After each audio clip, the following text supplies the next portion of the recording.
I was born in Britain, but came out to Kenya as a teenager to stay with my aunt and uncle, and never went home.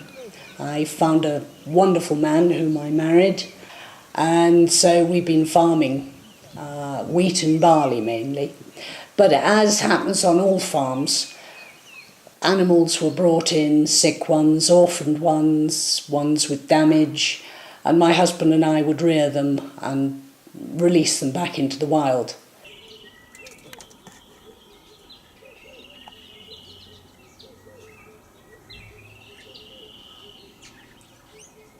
The mother in this box, mother of these two babies, is Full Stop. Full Stop is the owl that started everything.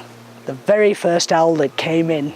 The one that was brought in to me, and I took it to the vet, and the vet said, I can mend the wing, but it'll never fly again.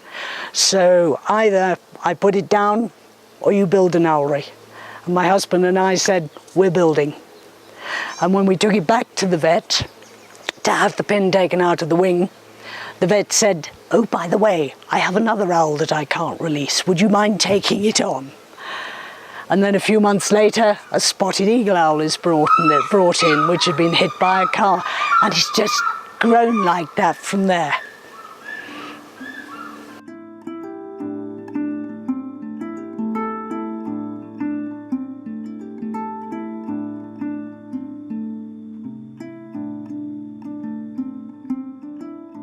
Simon Tomset was working with the BBC, making a film about the tragedy of vultures.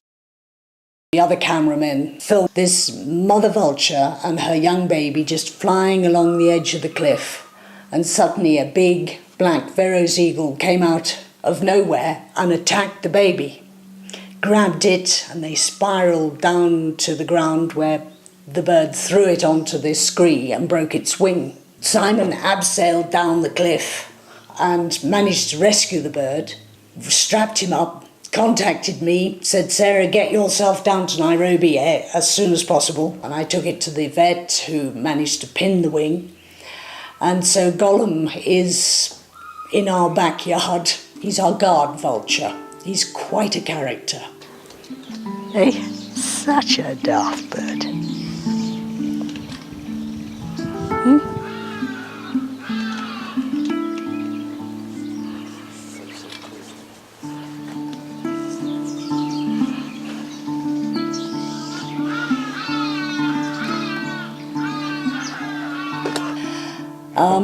One evening I was called out.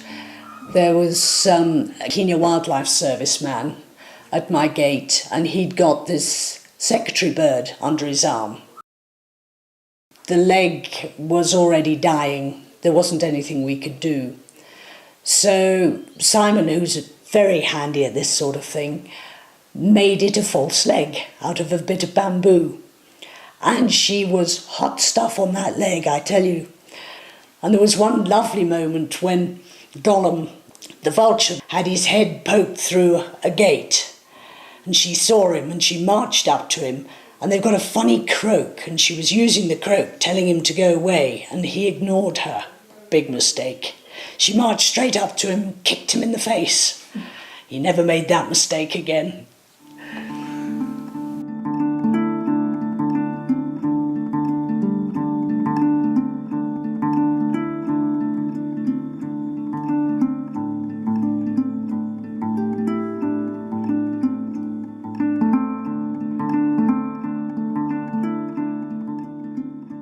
This is a very sad Vero's eagle owl.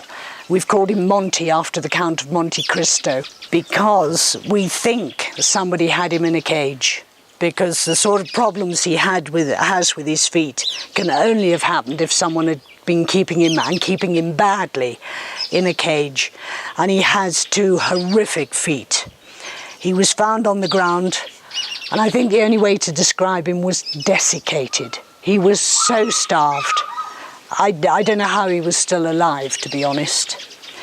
Anyway, he's eating well, but we're having real problems trying to resolve the infections in his feet. Sadly, he's also lost an eye, so this owl will never be releasable because they don't operate with just one eye.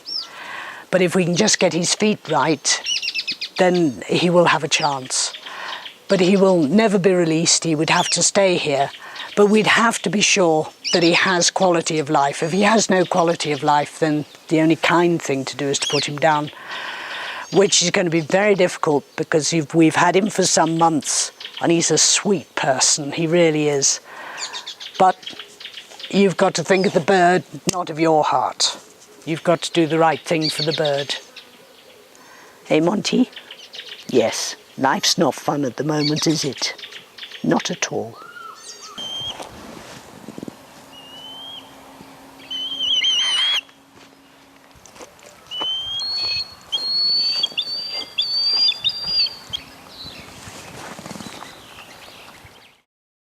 We've got Frisbee, who is a kite, and he's very imprinted, and he will fly to anybody. You hold your arm up with a bit of food and Frisbee's there. And I got a gorgeous picture of a little boy with Frisbee coming to land and this grin from ear to ear of just wow. And I find that probably the best way of breaking this superstition is to have a bird sit on a child's arm and a photograph taken that they can then take back to their parents and say, look, Mummy, this is me with an owl and I'm still alive. We take them round the cages, we explain the different birds and how useful they are, how some of them are real farmers' friends, and how the owls eat so many rats and mice while they're not looking, while they don't know anything about it. And I know that we've changed a lot of children's minds about these beautiful birds.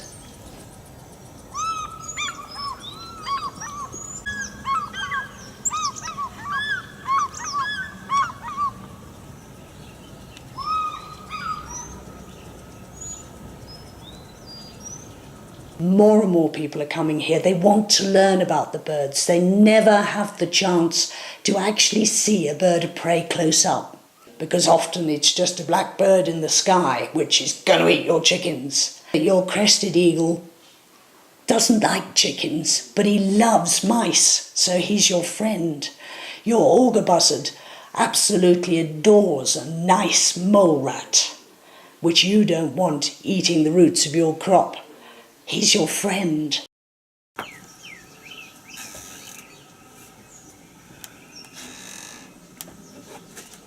Owls are in great danger in Kenya. There's a lot of local superstition against them. The idea is that if they land on the roof of your house and hoot, then somebody might die, which means that rather than let that possibility happen, people, if they see an owl, they automatically kill it.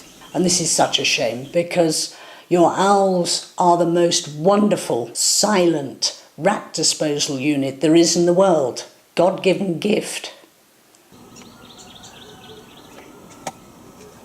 Such a clever girl. There.